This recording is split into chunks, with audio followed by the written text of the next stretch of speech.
And today we talk about a global transport crisis. Well, there is a container shortage across the world that has resulted from China's massive exports. It is now threatening industries and businesses worldwide, from India's sugar and auto industry to America's agricultural exports. Many sectors are bearing the brunt of global container shortage. It is happening and it is severe. How severe but it is, and how is Indian economy impacted by this? To talk all about that, we are joined today by Ajay Sahai, Director General of FIO, which is Federation of Indian Export Organizations. Good morning to Mr. Sahai. First of all, we would like to know from your side, how severe is this shortage and how is this India impacted? So in fact, container shortage is very serious, particularly on the East Coast.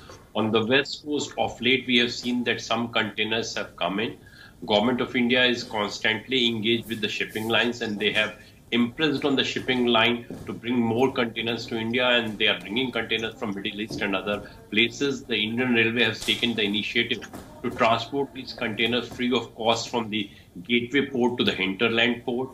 We are also requesting the containers which have been stuck with the enforcement agencies, and they are said to be around 50,000, to quickly offload the cargo into private or public bonded warehouse and release those containers.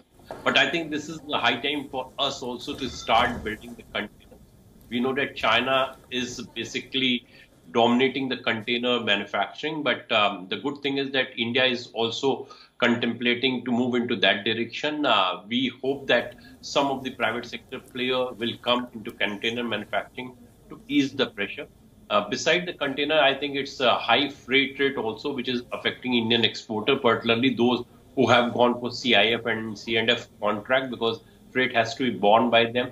Many of them, if they have the cushion to the delivery period, they are delaying their delivery. But if they have to stick to the delivery schedule, they are definitely at times exporting at a loss also. It's a difficult situation, but I feel that as the lockdown is gradually lifted, the entire cycle of container movement can be compressed, and that will ease out the pressure on the containers. Right. So if we talk about, again, the Indian sectors that are impacted, is the sugar industry impacted much, and what about other sectors?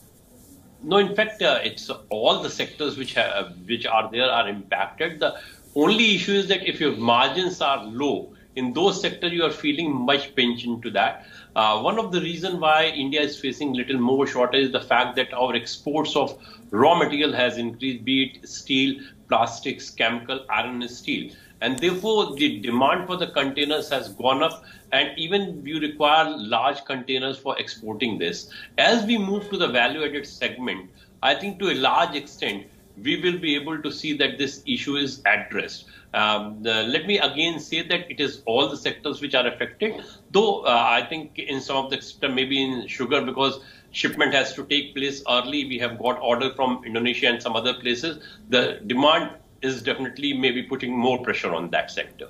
And one last question before we let you go, Mr. Sahai. A small reaction to you, a brief reaction from you on the budget that was announced 2021 in India. In fact, I think the budget is definitely a very positive budget into that. All right. So you think it's positive and it's going to bring much needed growth for Indian markets. Well, thanks so much for joining us today morning and telling us how severe is the overall shortage. Thank you for joining us. WION now available in your country. Download the app and get all the news on the move.